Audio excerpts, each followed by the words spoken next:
વિદ્યાર્થી મિત્રો, તાજેતરની અંદર પોલીસ ભરતીની તૈયારી કરતા હોય એવા વિદ્યાર્થીઓ જે અત્યારે મોક ટેસ્ટ આપે છે અને મારા ધ્યાનની અંદર અમુક એવી OMR આવી છે કે જે મારે તમને બતાવવી ખૂબ જરૂરી છે. કારણ કે જ્યારે વિદ્યાર્થી પરીક્ષાની તૈયારી કરતો હોય ત્યારે એ માત્ર વાંચન ઉપર ફોકસ કરતો હોય, પણ જ્યારે એમને એક્ઝામ દેવાની છે, સેન્ટર ઉપર તમે બેઠા હશો, એ સમયે તમારે જે વાંચેલું છે એ એક OMRની અંદર તમારે તમારું પ્રેઝન્ટેશન દેવાનું છે. ઘણા એવા વિદ્યાર્થી હોય કે જે સમય મર્યાદાની અંદર સંપૂર્ણ પેપર પૂરું કરી શકતા હોય, એના પ્રેક્ટિસ ઉપર આધાર રાખે છે. પણ ઘણા વિદ્યાર્થીઓ OMRને વ્યવસ્થિત ફિલઅપ નથી કરતા. દોસ્તો, એના કારણે આવડતા હોય એવા પ્રશ્ન પણ ઘણીવાર ખોટા પડી શકે છે. જોઈએ આપણે તાજેતરની અંદર જે વર્લ્ડ બોક્સ એકેડમી ભાવનગર દ્વારા મોક ટેસ્ટ લેવામાં આવી છે એ અંતર્ગત એક વિદ્યાર્થીનું પેપર છે. વ્યવસ્થિત રીતે એમને રાઉન્ડ ફિલઅપ કરેલા છે. તમે આ રીતે ફિલઅપ કરેલા રાઉન્ડ છે એને જોશો તો તમારા જે ડિજિટલ OMR સ્કેન થવાની છે એમાં કોઈ પણ વસ્તુ છૂટે એવી સંભાવના નથી.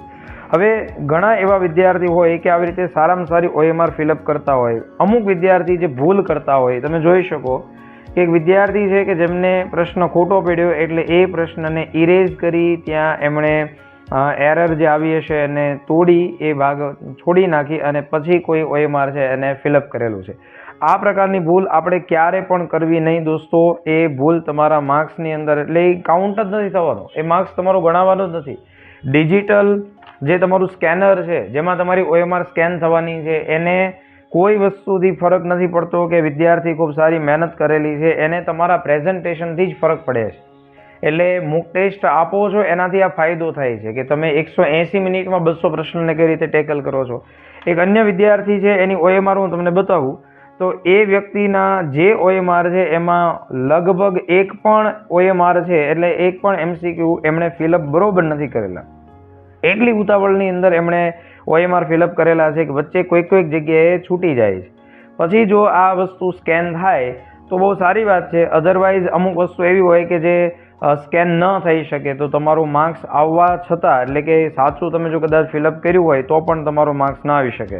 સેમ પોઈન્ટ ઉપર અહીંયા પણ જો વિદ્યાર્થી એટલી ઉતાવળની અંદર OMR ફિલઅપ કરેલી છે કે જેનાથી ઘણા બધા જે MCQ છે એમણે બરોબર ફિલઅપ નથી કરી શક્યા.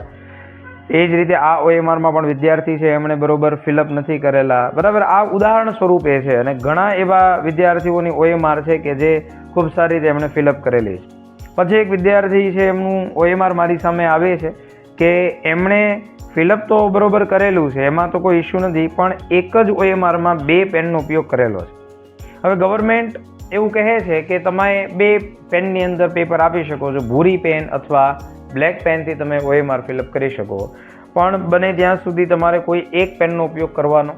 જ્યારે તમે પેપર લખવા માટે જવાના છો એ સમયે તમે સારામાં સારી પેન જે તમે યુઝ કરતા હો, ઇઝી ટુ યુઝ હોય એનો ઉપયોગ કરી શકો.